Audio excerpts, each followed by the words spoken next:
기억하십시오. 빛이 꺼진다 해도 끝은 아닙니다.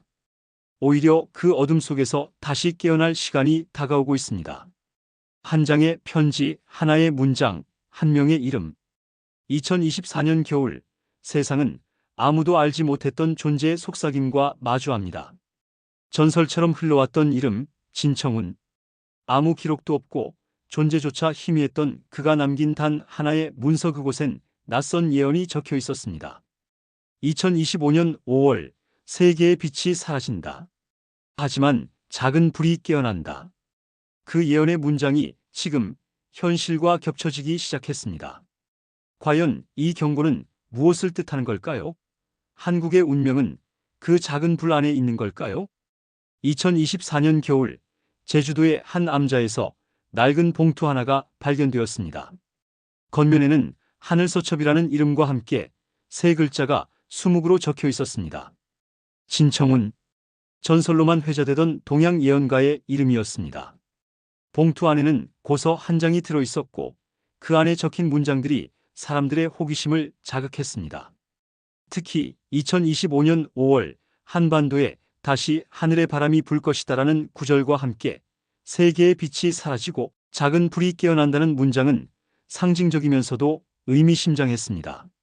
이는 단순한 문장이 아니라 지금 우리 사회와 이어질 수 있는 경고처럼 보였습니다. 진청훈은 실존 여부조차 불분명한 예언자로 20세기 중반 중국에서 활동한 것으로 알려져 있습니다. 정확한 출생지는 기록에 없지만 구술로 전해지는 말에 따르면 그는 천문과 지리, 인체와 음양의 흐름을 읽을 줄 아는 이른바 하늘을 해석하는 사람이었습니다. 그의 예언은 문서보다는 입으로 제자들에게 전해졌고 남긴 기록은 매우 드뭅니다. 1980년대 무렵 제주도에서 은거했다는 이야기가 전해지며 그의 마지막 거처로 추정되기도 합니다. 이번에 알려진 하늘서첩은 그가 생애 마지막으로 남긴 단 한 장의 기록으로 여겨집니다. 그 안에는 단지 국가의 운명만이 아닌 개인과 시대 전체를 향한 질문이 함께 담겨 있었습니다. 이 이야기는 전설처럼 전해지는 동양의 예언가 진청훈이 남긴 기록이며 사실과 다소 다를 수 있습니다. 첫 번째 빛, 경계에서 꺼지다. 예언의 첫 문장은 경계에서 무언가가 사라지는 상황을 암시합니다. 이를 해석하는 사람들은 군사적 상황이나 물리적 충돌이 아닌 긴장 속에 있던 감정과 태도의 전환이라 봅니다. 실제로 최근 몇 달 사이 남과 북 사이에서 소규모 민간 차원의 교류 가능성이 조심스럽게 회자되기 시작했습니다. 공식적으로 확인되지는 않았지만 대화의 가능성을 말하는 사람들의 입은 많아지고 있습니다. 진청훈은 검은 깃발이 바람을 멈추는 순간이라는 표현을 함께 남겼습니다. 이는 상징적으로 극단적인 표현이나 선동 대신 조용한 변화의 조짐이 시작될 수 있다는 메시지로 해석됩니다. 두 번째 빛은 기억 속 노래로 묘사됩니다. 이는 단순한 음율이나 예술이 아니라 오랜 세월 단절된 감정과 언어의 회복을 의미합니다. 한국 사회 내부에서도 최근 기억을 주제로 한 예술 활동과 전시, 기록 작업이 꾸준히 확산되고 있습니다. 특히 분단 이후 단절된 가족사, 지역의 옛 이야기 또는 사라진 삶의 방식에 대한 관심이 커지는 흐름은 예언이 말한 노래의 부활로 읽힐 수 있습니다. 진청훈은 노래는 곧 기억이며 기억은 시간을 되돌린다고 남겼습니다. 정치적 합의보다 중요한 것은 감정의 공감이며 그것은 문화와 언어에서부터 다시 시작된다는 점을 말하고자 한 것일지도 모릅니다. 예언서의 세 번째 빛은 동쪽의 기운이라 표현되었습니다. 동쪽이라는 말은 단순히 지리적 방향이 아니라 한반도가 오래도록 직면해온 바깥의 불안정한 영향력을 상징하는 듯합니다. 예언서에는 물로 꺼지는 빛이라 되어 있었는데 이는 전면적 충돌이 아닌 유연한 방식으로 문제가 수습될 것을 의미할 수도 있습니다. 최근 동아시아를 둘러싼 해양 이슈나 경제적 교류가 조심스럽게 조율되고 있는 흐름은 이 예언의 연장선상으로 이해될 여지가 있습니다. 진청훈은 바다를 경계가 아닌 통로라 여겼습니다. 협상, 공감, 유연한 흐름이 강한 힘보다 먼 미래를 결정짓는다는 교훈을 남기고자 했던 건 아닐까요? 예언서의 핵심 문장 중 하나입니다. 세계의 빛이 사라진 뒤 작은 불이 깨어난다. 이 불은 혁명이나 거대한 사건이 아니라 조용히 피어오르는 움직임입니다. 진청우는 이 불을 강 위에서 춤추는 별빛이라 표현했습니다. 최근 한국 사회 곳곳에서 등장하는 자발적인 시민활동, 지역의 상생 프로젝트, 잊힌 역사 복원 움직임은 바로 그 불의 씨앗일지도 모릅니다. 정치와 행정이 아닌 시민 개개인의 선택이 새로운 시대를 이끕니다. 작은 불은 차가운 바람에 꺼지지 않으리니 그 불은 노래가 되고 길이 될 것이다. 희망은 선언이 아니라 실천이고 작지만 포기하지 않는 움직임 속에 미래가 있습니다. 2025년 5월 남쪽의 작은 시골 마을에서 시작된 작은 불빛은 처음에는 아무도 주목하지 않았습니다. 그 불은 횃불도 불꽃도 아니었습니다.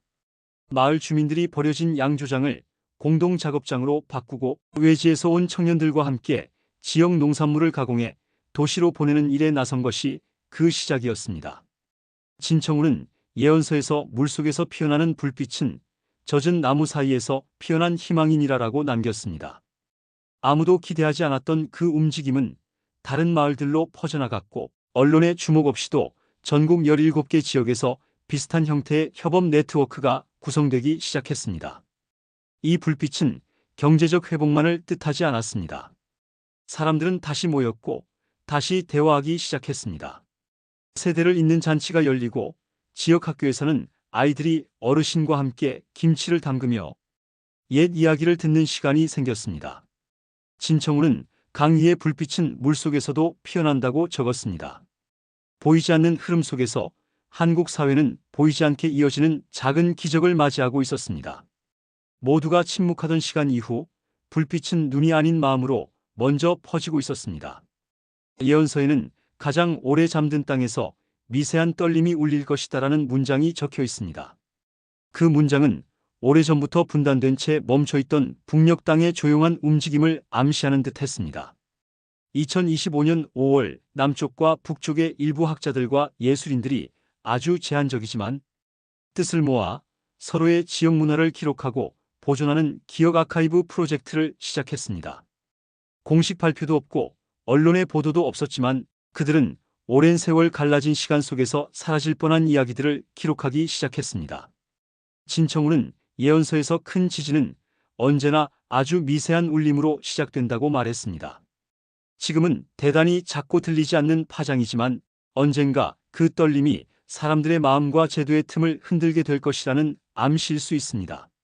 실제로 이 움직임은 국내 문화단체들과도 연결되어 통합된 기억이라는 주제로 공동기획전이 논의되기 시작했습니다.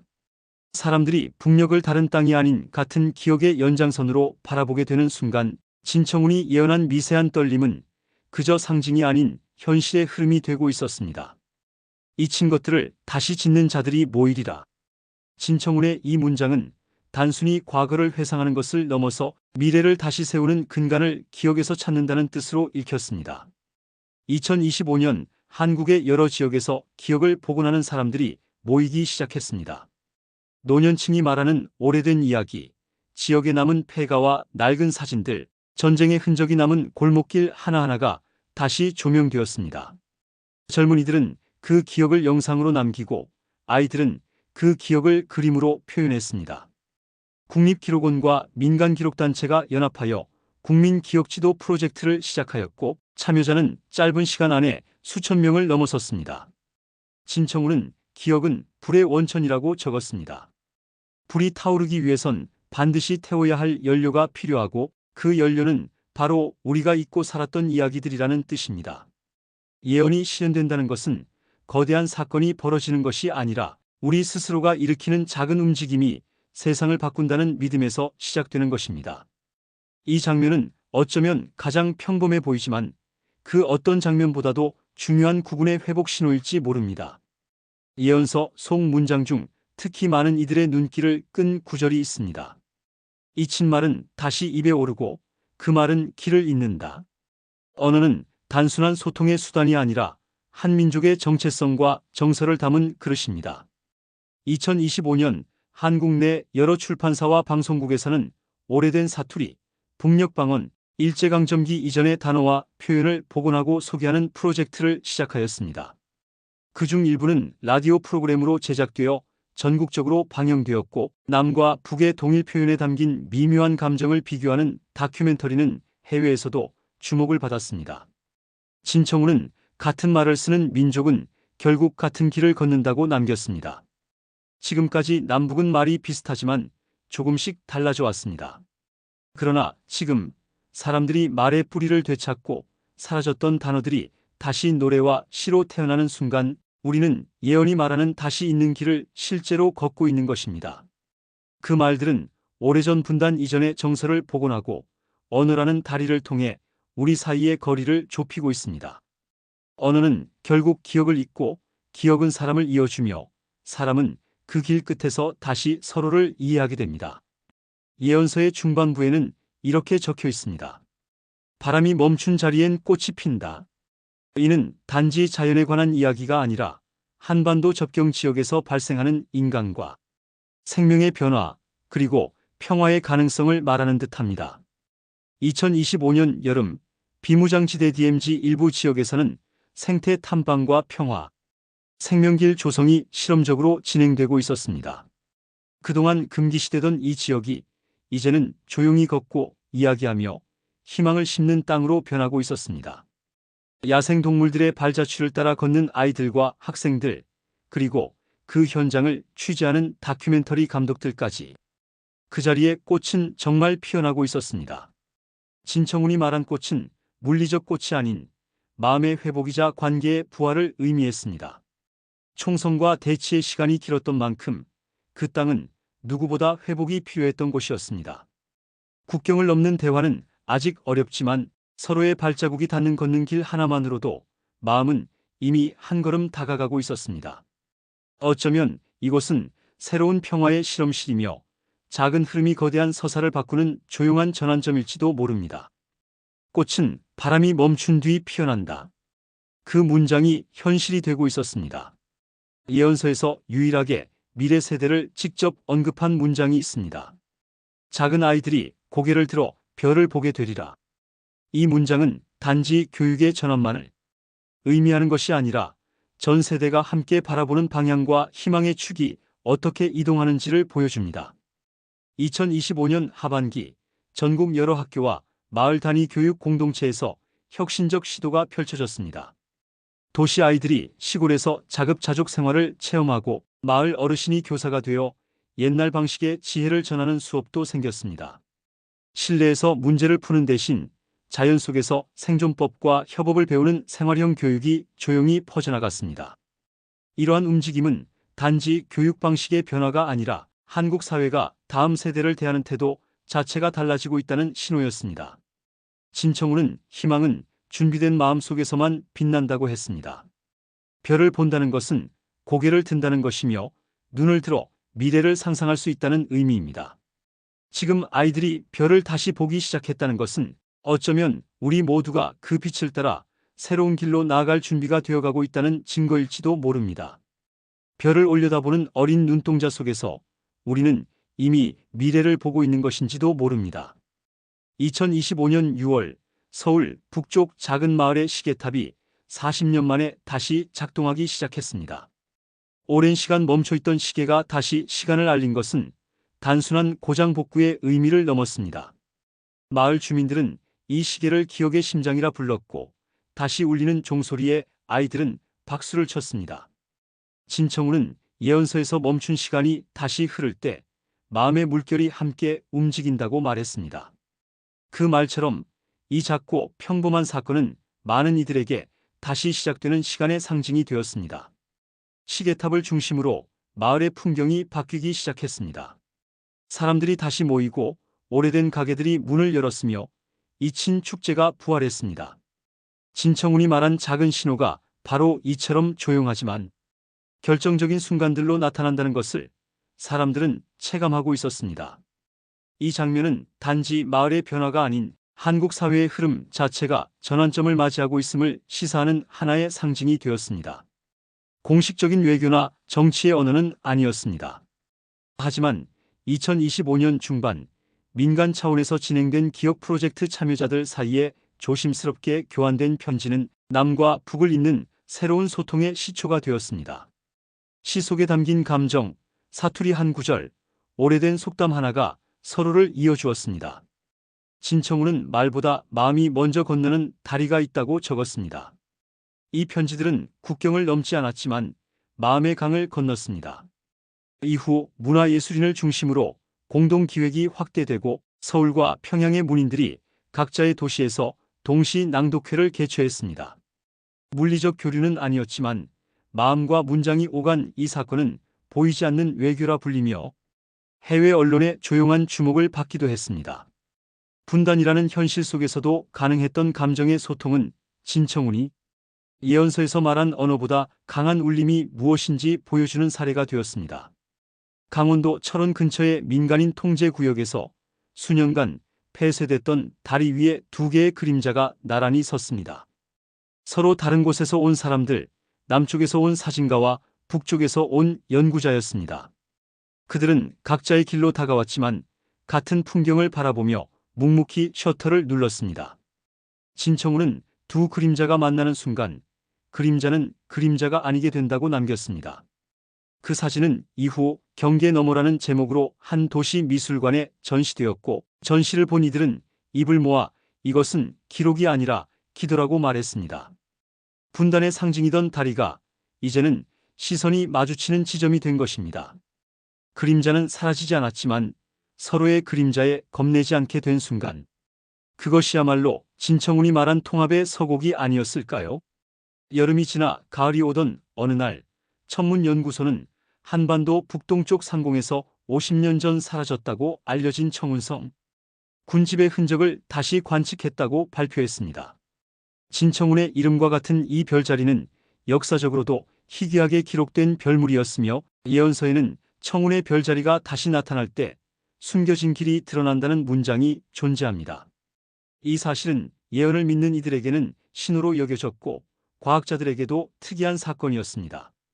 어떤 이는 믿음과 관측이 같은 것을 가리킬 때 미래는 현실이 된다고 말했습니다. 이 별자리의 등장은 사람들에게 잊힌 방향을 다시 떠올리게 했고 청소년들을 중심으로 별을 주제로 한 모임과 프로젝트들이 생겨나기 시작했습니다.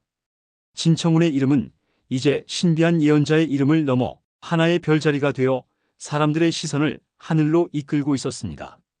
예언서에는 국경이 없는 날 땅은 고요하고 사람들은 바쁘리라는 문장이 있습니다. 2025년 가을 강원도 접경지대의 비무장지대 인근에서 열린 소규모 국제장터가 바로 그 징후였습니다. 남북 접경 도시의 주민들과 이웃나라의 농민, 여행자들이 모여 음식과 이야기를 나누는 이 장터는 이름도 없고 주최자도 명확하지 않았지만 입소문으로 퍼졌고 3일간 수천 명이 다녀갔습니다. 진청훈은 바쁜 것은 다툼이 아니라 희망의 준비라고 했습니다. 이 장터는 무언가를 결정짓는 회의보다 더 많은 이야기를 만들었습니다. 참가자들이 남긴 낙서들 속에는 다음에 또 만나요. 당신의 음식을 잊지 않겠습니다. 같은 말이 가득했습니다. 장터가 끝난 후 사람들은 국경에 대해 말하지 않았습니다. 그저 다녀왔습니다라고 했습니다. 그것이야말로 국경이 없어진 날의 진짜 모습이 아니었을까요? 가을의 끝자락 서울의 한 예술대학에서 학생들이 주최한 프로젝트가 열렸습니다. 제목은 우리가 다시 그리는 지도. 남과 북을 잇는 가상의 고속철도 노선도, 통일 이후 각지에서 통합될 행정지도, 그리고 사람들이 상상으로 설계한 공존도시까지. 그 지도에는 지금 존재하지 않는 경계와 도시들이 색연필과 수채화로 채워져 있었습니다. 진청훈은 예언서에서 보이지 않는 선을 그어야 진짜 선이 지워진다고 남겼습니다. 학생들의 지도는 현실적인 도면이 아니었지만 많은 이들이 눈시울을 붉히며 전시장을 나섰습니다.